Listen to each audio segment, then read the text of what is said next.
નમસ્કાર મિત્રો, સ્વાગત છે તમારું અમારી યુટ્યુબ ચેનલ ઓનલી યુની અંદર। મિત્રો ફરી એક વખત વરસાદની આગાહી કરવામાં આવી છે, એટલે કે માવઠાની આગાહી કરવામાં આવી છે, જેમાં અંબાલાલ પટેલ અને હવામાન વિભાગ દ્વારા ખાસ કરીને ગુજરાતની અંદર વરસાદની આગાહી કરવામાં આવી છે। તો મિત્રો કયા જિલ્લામાં પડશે વરસાદ તેની વાત કરશું, તેમજ ખેડૂતો માટે સરકાર દ્વારા મિત્રો હવામાન વિભાગ દ્વારા માર્ગદર્શિકા પણ મિત્રો ખાસ કરીને જાહેર કરાવી દેવામાં આવી છે।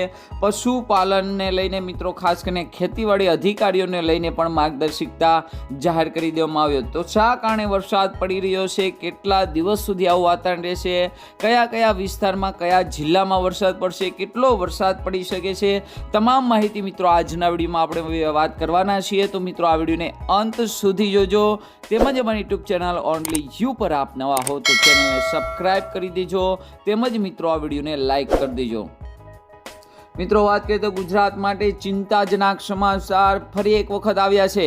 ગુજરાતમાં ફરી કમોસમી વરસાદની આગાહી કરવામાં આવી છે। ગુજરાતમાં છેલ્લા થોડા દિવસોથી મિત્રો ખાસ કરીને બેવડી ઋતુનો અનુભવ પણ હાલ મિત્રો થઈ રહ્યો છે। આજે હવામાન વિભાગ દ્વારા આગાહી કરવામાં આવી છે કે 7 માર્ચના રોજ ડાંગ જિલ્લો, નર્મદા, તાપી જિલ્લાની અંદર કમોસમી વરસાદ પડવાની શક્યતા છે। તેની સાથે હવામાન નિષ્ણાત એવા અંબાલાલ પટેલ દ્વારા પણ ગુજરાતમાં કમોસમી વરસાદની આગાહી કરવામાં આવી છે।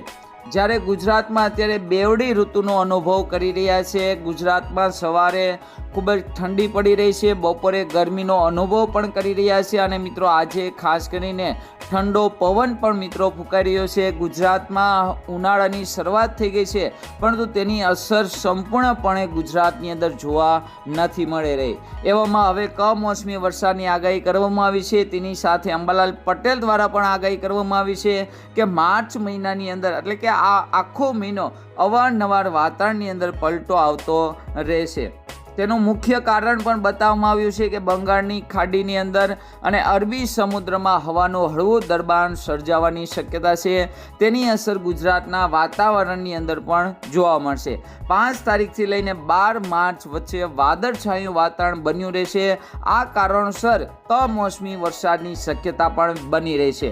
આ સિવાય ઉત્તરીય પર્વતીય પ્રદેશ એટલે કે હિમાલયના વિસ્તારની અંદર પશ્ચિમી વિક્ષેપના કારણે એટલે કે વેસ્ટર્ન ડિસ્ટર્બન્સને કારણે બરફવર્ષા કમોસમી વરસાદ થશે, જેને લહેર એટલે કે ગુજરાતમાં ઠંડીનું પ્રમાણ વધી જશે।